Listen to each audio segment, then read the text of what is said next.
Amanda stood near the huge hospital window and prayed silently. Michael was walking tensely down the corridor behind her. When the doors of the intensive care ward opened with a quiet click, they both looked back and stared expectantly at the approaching doctor. The somber doctor bowed his head and shook his head sadly. They couldn't help their boy.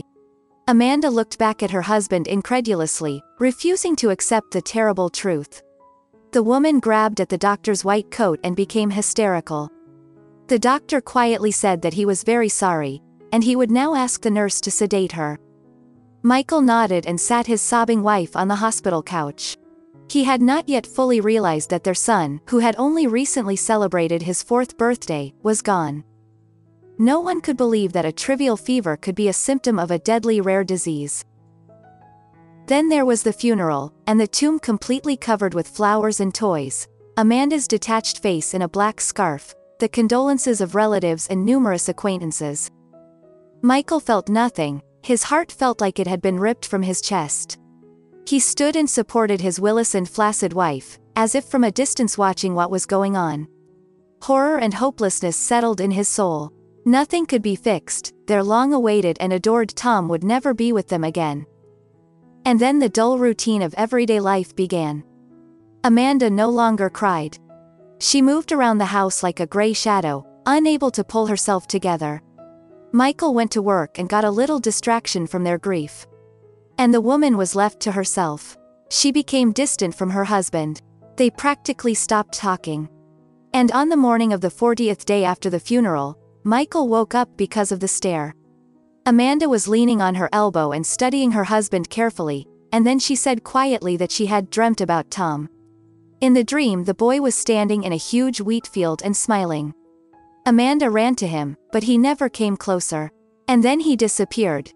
The last thing she remembered was the words Macclesfield Street 25. The woman quickly wiped away the tear that had rolled down her cheek and then got up and went to take a shower. At breakfast she was thoughtful and asked aloud what the dream could mean. Michael shrugged his shoulders hesitantly. They never talked about it again, but from that day Amanda gradually began to come to her senses. One evening while driving in the car, Amanda asked her husband to stop at the supermarket. She wanted to buy her son's favorite sweets. The woman wandered through the huge store and bit her lips to keep from crying. Here is his favorite yogurt. Here is his favorite juice. Here is the colorful pasta in the shape of cars that amused her son so much. She had almost reached the confectionery department when she heard a soft child's laughter behind the neighboring shelf. Amanda could have sworn to anyone that she heard her son laughing. Freezing for a second, she went over there, not knowing what she was hoping for. But the next row was completely empty, not even any children in the distance. The woman looked around in confusion and suddenly stared at the floor. Right in front of her shoe lay a small flyer with a picture of a laughing boy. Amanda picked it up, but it was just an advertisement of some children's store. She turned the brightly colored paper in her hands and then noticed the handwritten sign at the very corner, 25 Macclesfield Street. Without buying anything, she rushed out of the store. The woman got into the car and silently gave the flyer to her husband. They drove home in complete silence. As soon as they crossed the threshold of the house, they sat down at the computer and typed the address into the search engine. In a second, they learned that there was an orphanage at that address. Michael cautiously looked at his wife. Through her tears, she asked him to go there. Michael shook his head negatively. He couldn't understand such haste. After all, it had been just over a month since their son had died. But after a month of incessant entreaties, they went to that orphanage. In the director's office, Michael said that they were considering adopting a child, and first wanted to know what documents were needed to do that. And secondly, they would like to sponsor or volunteer to help the center.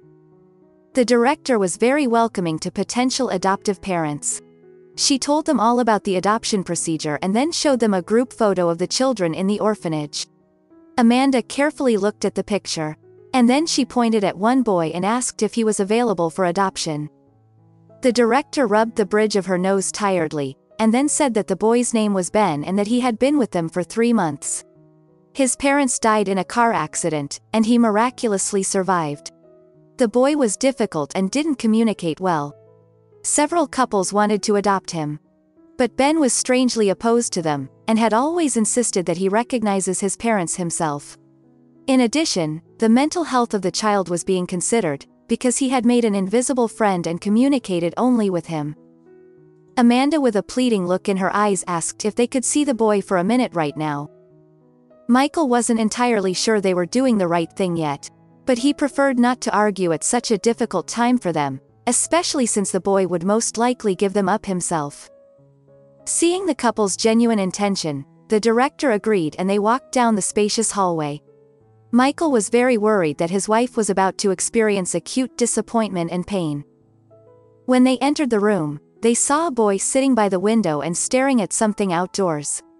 When Amanda called his name, Michael's eyes widened with surprise. Ben turned around and ran towards them smiling. Amanda sat down and happily hugged the boy who had rushed to her neck. Then Ben looked at Michael and said he had been expecting them so much, and that his friend had said they were very nice and that he did not want to leave them alone.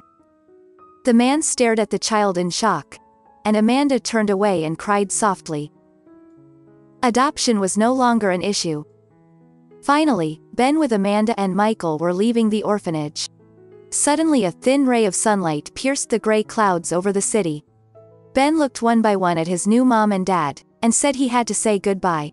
He waved his palm to someone in the sky. The surprised adults looked up, and suddenly they saw a white dove soaring low in the sky. The beautiful bird made a big turn above them, and a minute later it turned into a barely visible dot, and then disappeared into the clouds altogether. Amanda smiled through her tears, and said that they had to hurry, it was going to rain soon. Dear friends, I hope you enjoyed this story. Have a nice day and see you again.